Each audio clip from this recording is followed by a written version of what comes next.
एक के समान नहीं हुआ करे चले मेरा वाले से कहते हो चले चलो चली रानी जी चले के हां अरे काम से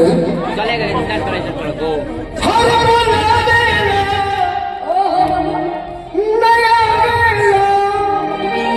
खाली रतोदी हरि तारे पावे ऐसे जे करबा नदनी राजू फेंकती जवानी पानी राजू कि दे हम लीज पा जवानी राजू चले गए ए राजू तू आगे रह ले हर बोला मेरा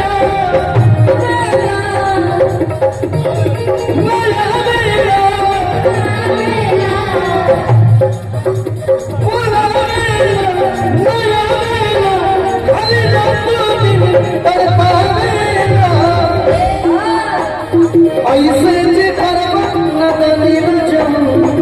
दे हम लीज पा जवानी राजू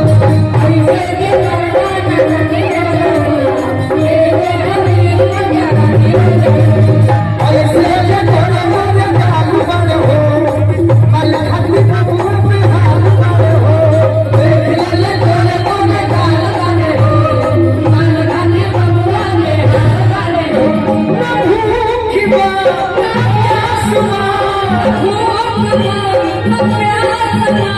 बस तोरे झर झर झर झर अरे देख ले कोने कोने काल बन हो कल खत्म बबुआ पे हाल बन हो ले कोने कोने गाने बने हो मन गाने बबुआ में गाने हो अरे देख ले कोने कोने काल बन हो कल खत्म बबुआ पे हाल बन हो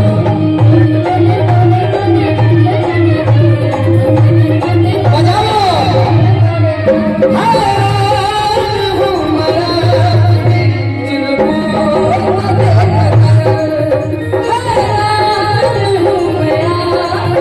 दिल को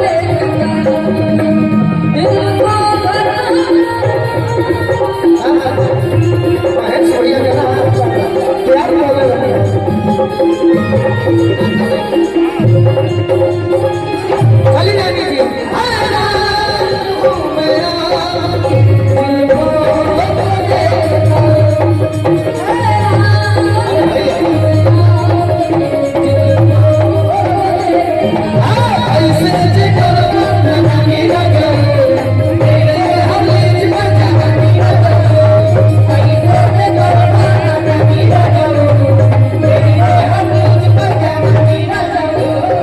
बड़े भाई प्रभाकर पांडे जी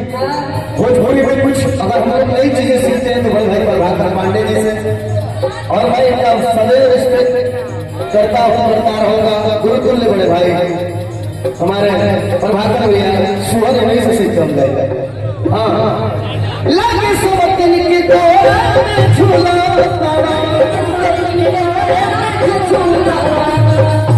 कौन कौन देगा होता है सर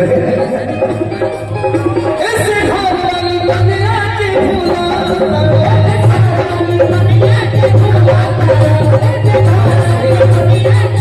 अरे आप नहीं चलना मन आप नहीं चलना मन राजू अपने होली पजानी